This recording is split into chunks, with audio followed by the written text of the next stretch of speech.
சாமின்னு பேர் வச்சுக்கோங்க. இவர் சின்ன வயதில் அயராது ஒரு உழைக்கக்கூடியவர், தன்னம்பிக்கை மிக்கவர், பெரியவர்களை கண்டால் மதிப்பு மரியாதையோடு நடந்து கொள்பவர். இவர்களிடம் ஒரு ஜனக்கூட்டமே இருக்கும். இவர்களோட சின்னசாமி அப்படிங்கிற பேரில் நம்ம அவரை கூட இணைச்சிட்டோம் அப்படின்னு சொன்னோம்னா, அவரை நம்பிட்டு அப்படின்னா கண்டிப்பாக நம்மளை காப்பாற்றுவார்.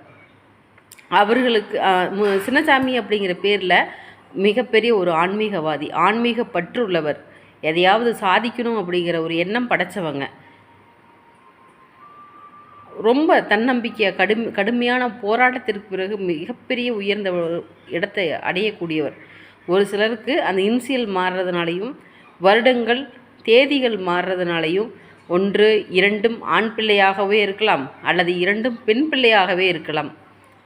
ஒரு சிலருக்கு ஆண் பிள்ளையும் பெண் பிள்ளையும் சேர்ந்து பிறக்கும் பொழுது அந்த பெண் பிள்ளை நல்ல முறையில்